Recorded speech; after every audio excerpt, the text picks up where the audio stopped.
हे बघा, मला लक्षात हेच येईना की ठाकरे शिवसेनेच्या नेत्या सुषमाताई अंधारे यांना भारतीय जनता पार्टीची चिंता का लागली। आमच्या महायुतीमध्ये कुठं मतभेद नाहीत, एकमेकांमध्ये सकारात्मक दृष्टिकोन आहे। काही ठिकाणी सोबळावर लढू, जिथे आहे तिथे महायुती म्हणून लढणार। माननीय आमचे नेते देवाभाऊ यांनी स्पष्टपणे सांगितलंय, पण आमच्यामध्ये मतभेद झाले। मला वाटतं काय करायचंय तुम्हाला दुसऱ्याच्या भाकरी भाजण्यावरून। तुम्ही बघा, मुंबईमध्ये राज ठाकरे तुमच्या सोबत आल्यापासून तुम्हाला काँग्रेसची गरज नाही, तुम्हाला शरद पवारांच्या राष्ट्रवादी पक्षाची गरज नाही। तुम्ही तिथं स्वबळावर ठाकरे बंधू लढायला तयार असताना काँग्रेसला नगण्य समजतात। हर्षवर्धन सपकाळ यांचं अस्तित्व तुम्हाला मान्य नाही आणि म्हणून खरं म्हणजे तुमच्यामध्ये खूप काही चाललेलं आहे।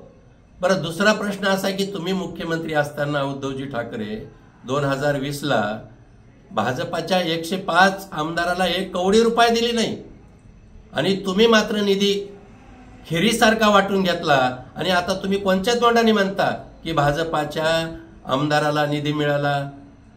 आणि अजून एका गोष्टीवर तुम्ही बोललात की राज्यामध्ये दुष्काळासारख्या संकटात माननीय देवेंद्रजी फडणवीस सरकार शेतकऱ्यांच्या पाठीमागे खंबीरपणे उभा राहिलं। मराठवाड्यातल्या शेतकऱ्यांच्यासाठी 13,356 रुपये या ठिकाणी निधी आलाय आणि दिवाळीच्या तोंडावर देऊ म्हटलं त्याप्रमाणे वाटपाचं काम चालू आहे। सुषमाताई अंधारे, माझा एकच सवाल आहे, एवढं मोठं संकट आलं, मराठवाड्यातल्या कुठल्या जिल्ह्यामध्ये संकटात शेतकऱ्याच्या बांधावर तुमचा पाऊल पडला हे मला अगोदर सांगा।